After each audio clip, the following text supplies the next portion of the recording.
Carta de Paulo aos Tessalonicenses, hoje o capítulo de número 2, enfrentando a adversidade. Paulo relata aos irmãos as suas lutas e tribulações na pregação do Evangelho de Jesus. A sua intenção de fazê-lo não é a ganância ou o desejo da glória pessoal, mas sim cumprir a sua vocação e agradar a Deus que os chamou. E ao saber que os Tessalonicenses estavam enfrentando oposição, Paulo os encoraja a perseverar, a não desanimar. Ele relata como o exemplo deles tem sido importante para o crescimento da fé das outras igrejas e também o crescimento do reino de Deus.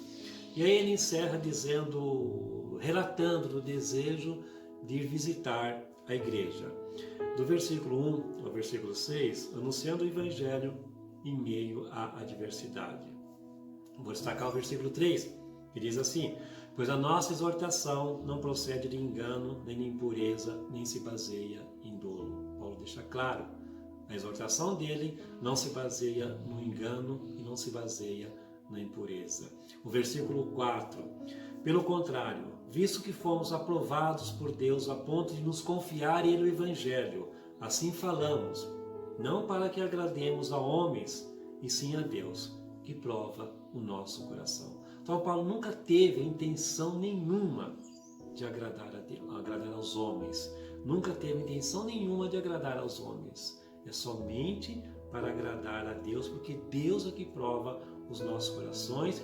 Deus é que prova realmente o intuito que nós estamos fazendo determinada coisa. Só Deus é quem sabe, que Deus prova o nosso coração. No versículo 5, a verdade é que nunca usamos de linguagem de bajulação, como sabeis, nem de intuitos gananciosos.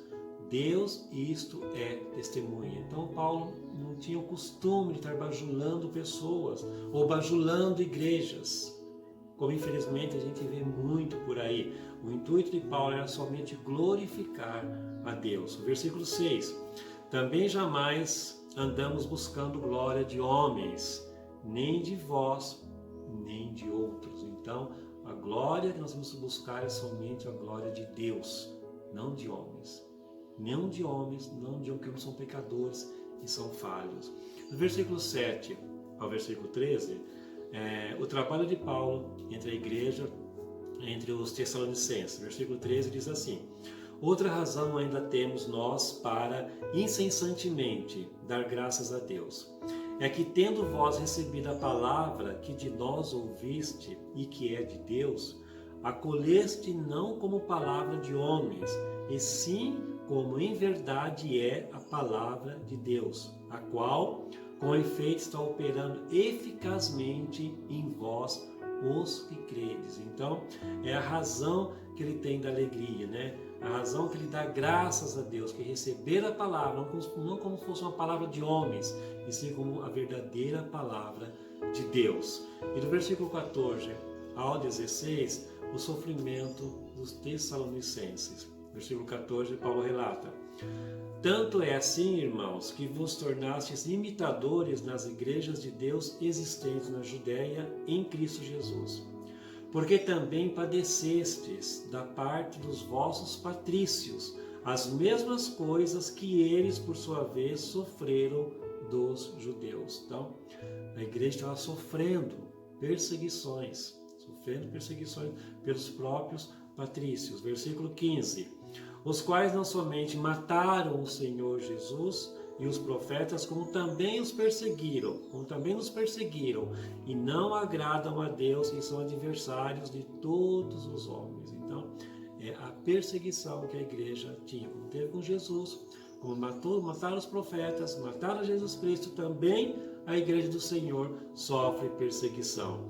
E do versículo 17 ao 20 é a despedida desse capítulo, desse capítulo, e Paulo relatando o desejo de visitar os irmãos.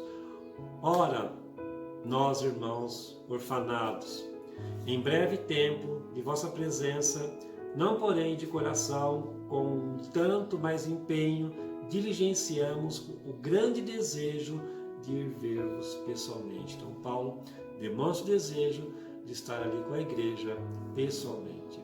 Que Deus te abençoe, que a paz do Senhor seja com você e esteja no teu lar.